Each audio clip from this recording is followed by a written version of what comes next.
You know, sometimes ghost stories really give you pause and tug at your heartstrings.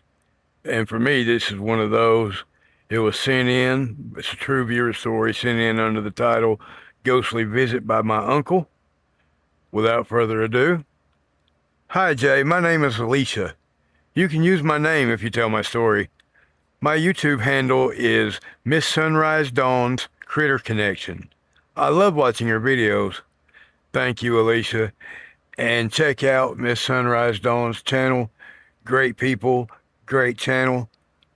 So in April 2011, my then husband and I, along with his siblings, were caring for his mom as she was passing from cancer, along with his disabled dad.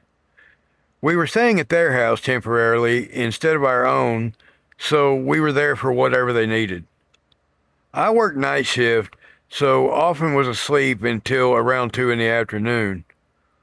One morning, my mom called, which was unusual as she knew I'd be sleeping, and delivered the news that my uncle, her brother, had passed away unexpectedly in the night from a heart attack.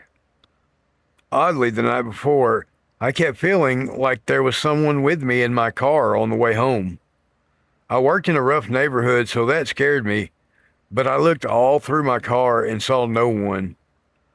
I just brushed it off as an overactive imagination and being exhausted. So after my mom called me, I ran crying into my husband's arms and told him the news. I was heartbroken, knowing I wouldn't be able to travel the 500 plus miles to where my uncle lived for the funeral, as my mother-in-law was very close to the end and I was needed there.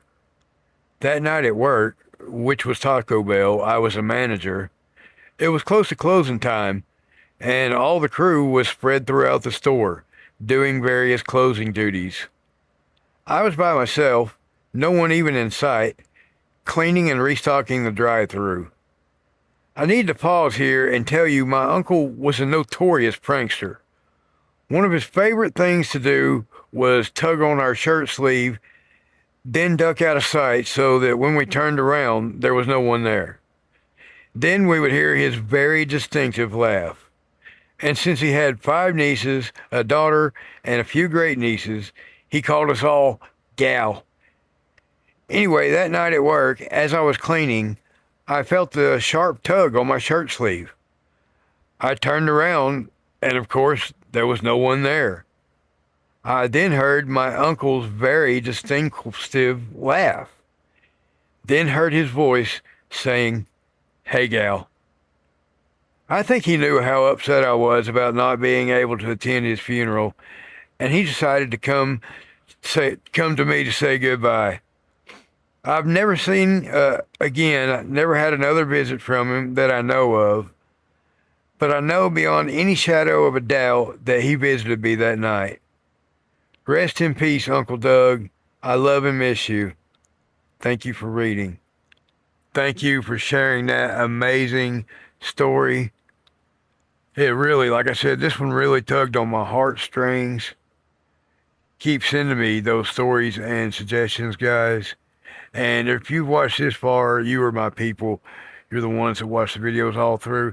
If you guys would just share, comment, like, I'm sure all of you are following me by now that have watched this long. But anyway, I'm just trying to grow the channel and reach as many people as I can. I think these stories are important. That's been Jay's Haunted Appalachia for tonight. Keep sending me your stories and suggestions, and keep Appalachia haunted, y'all.